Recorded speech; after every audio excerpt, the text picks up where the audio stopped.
नमस्कार SS unique education में आपण मानक स्वागत पिलामाने आज आम भिडियो इंदिरा गांधी ऊपर सुंदर एवं संक्षिप्त ओडिया भाषणटीए लिखा तेज चलते पिलामाने डेरी नक भिडियोटी को आरंभ करवा। वरेण्य सभापति महोदय, पूज्य गुरुजी और गुरुमा वृंद, उपस्थित विचारक मंडली एवं मोर सान बड़ भाई और भौणी मैंने आज वक्तृता प्रतियोगित मु इंदिरा गांधी विषय मोर वक्तव्य रखा जाऊँगी। इंदिरा गांधी 1970 मसीहा नवेम्बर मास 19 तारिख दिन उत्तर प्रदेशर आलाहाबाद सहर में मोतीलाल नेहरू आनंद भवन में जन्मग्रहण करते। से थिले पिता जवाहर और माता कमला देवींकर प्रथम संतान।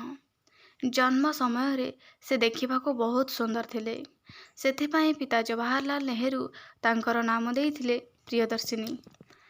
भारतीय कोकिला श्रीमती सरोजिनी नायडू नवजात शिशुटी देखु कही भारतर आत्मा, किंतु मोतीलाल श्रद्धारे निज नातुणीर ना देइथिले इंदिरा।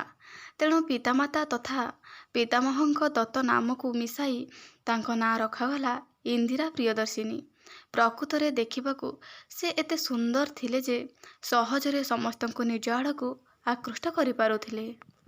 इंदिरा गांधी शासन समय रे देश आश्चर्यजनक प्रगति करिथिला। निजर विचार शक्ति, परिश्रम और निष्ठा बल इंदिराजी देश को विश्वर महान शक्ति मानकर समकक्ष करी ठिया करि पारिथिले। प्रकृतरे यह श्रीमती गांधींकर एक करिश्मा थिला।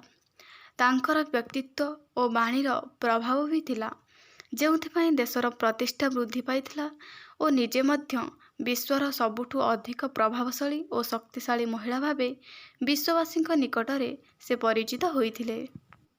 केवल भारत रे नुहे, सारा पृथ्वी रे लोके तांको देवी भली मानुथिबा समय रे हठात तांको हत्या करागला। तांको वियोग रे भारत समेत विश्वर सबु राष्ट्र रे शोकर छाया खेलीगला। श्रीमती गांधी हत्या द्वारा भारतर जो क्षति है ताहार तुलना नहीं। श्रीमती गांधी अक्टोबर मास 31 तारिख दिन सकाळ 9टा बेले सफदर जंगरे थिपा निज बंगला को जाउथिले, जेउठारे वीडियो फिल्म शूटिंग करुथिबा एक इंग्लिश दल सहित तांकर साक्षात्कार हेबार थिला। बंगलार मझी दरजी अतिक्रम करी गला बेलकू तांकर अंगरक्षी दुहे तांको उपरकू धाए धाए गुली चलाइले। इंदिराजी केबे भी भाभी नथिबे जे जहांको से निज परिवारर सदस्य समान मने करुथिले और जहांकर विश्वसनीयतार प्रशंसा करुथिले, सेही विश्वस्त सुरक्षा गार्ड निजर अन्य सहयोगी सहित 100 गज दूररू तांकर काल होई ठिया हेबे। श्रीमती गांधी निजर राजनीतिक चिंताधारा, कुशलता और दृढ़ता द्वारा देश को कठिन परिस्थिति रे नेतृत्व प्रदान करथिले।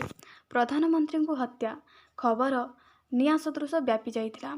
विभिन्न राज्यर मुख्यमंत्रीगण और राजनीतिक दलर नेता माने एही घटना को कठोर भावरे निंदा करथिले।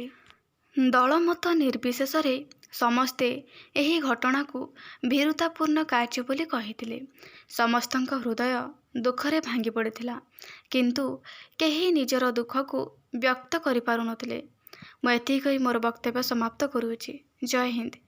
आशा करछि पिला माने ए वीडियो तुमन भल लागिथिबो त वीडियो को लाइक कर देबो। चैनल नुआ चैनल को सब्सक्राइब करके और नोटिफिकेशन को ऑन कर देबो। धन्यवाद।